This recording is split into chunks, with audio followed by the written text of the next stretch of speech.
FaZe ever been profitable? They've never been profitable. While they were a private company, they had no problem raising lots of private money, including celebrity investors like Pitbull and Offset and professional athletes. And those investments were able to fund the company. However, when the company went public, it's all about, what your share price is and selling shares. Once some of these financial details started coming out about the company, the stock price tanked from 20 at its peak to under $2 a share.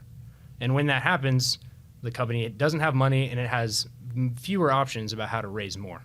So how does the company sell itself to investors?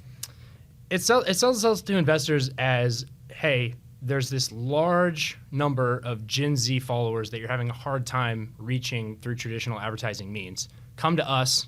We have, and they advertise a number, 526 million total reach across social media channels, which is very, very impressive. However, it's a little misleading because they count, for example, Snoop Dogg and these other celebrities in their total reach, which technically is true. However, 200 million of those 526 million, right off the bat, directly contractually obligated not to monetize, right? So that's already a smaller portion. The rest also inflated because, for example, if I follow one creator on multiple platforms, Instagram, Twitch, YouTube, it's counting me 3-4 times. And if I follow multiple creators on multiple platforms, one person could be counted 10 times, right? Mm-hmm. So who knows what that actual total is? But they do have a large audience. No matter how big it is still 100 million plus. Yeah, that is huge. So what's the disconnect here? How come they cannot connect this audience to making revenue? Right. I think this is the fundamental point of my story because FaZe, yes, they have problems as a company, but I think they're very indicative of the esports industry as a whole.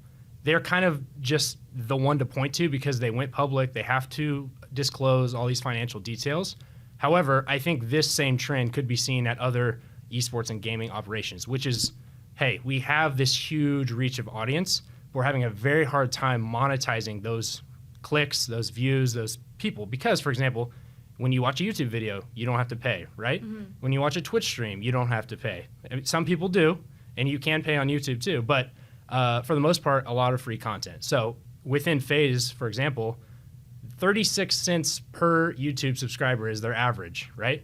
So it's just a very difficult business, and no one within the industry, I think, has really cracked the code about how to translate these huge and loyal fan bases into actual revenue for the company. You touched on this bumpy road that FaZe has experienced since it went public back in July. Walk us through it. Yeah, so July 20th, they go public.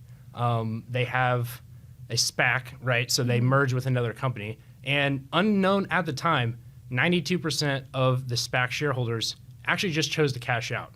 Is that normal? It's not at that rate. Not at that rate. I mean, ultimately, you could imagine some people being like, hey, we'll take the money up front, but 92%.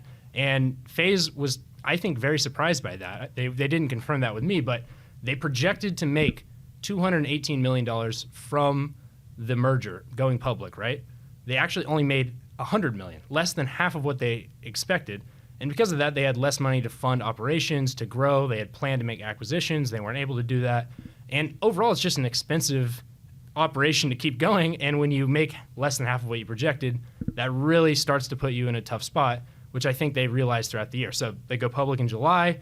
The stock price is doing okay. I think a lot of people thought because there weren't that many shares available, but that's speculation, right? All the way into late September, they are a $1 billion company, which is that's a claim they always made. We're going to be the first esports $1 billion company. And they were right. And then once the public filings started coming out, we found out that their $100 million loan, 70% of those investors defaulted, had to be covered by the company that they merged with. Then the SPAC shareholders redeeming. At that point, people were panicking. Stock starts to tank. And then when the third quarter financials came out, which painted a grim picture, the stock had fallen all the way from $20 a share to under $2, and the company is suddenly worth a little over $150 million. So was going public a good idea? They needed to go public. They needed to go public because they needed to raise money, again, to keep the operations going. You have very expensive sponsorships. You have very expensive talent. Mm-hmm. And they wanted to keep growing. They wanted to keep, building the company. So they needed to go public just to raise the funds. So Was it a good idea? Not so much because of obviously what's happened since, but they were kind of between a rock and a hard place. That's the phrase I was just going to say. This seems like a rock and a hard place situation.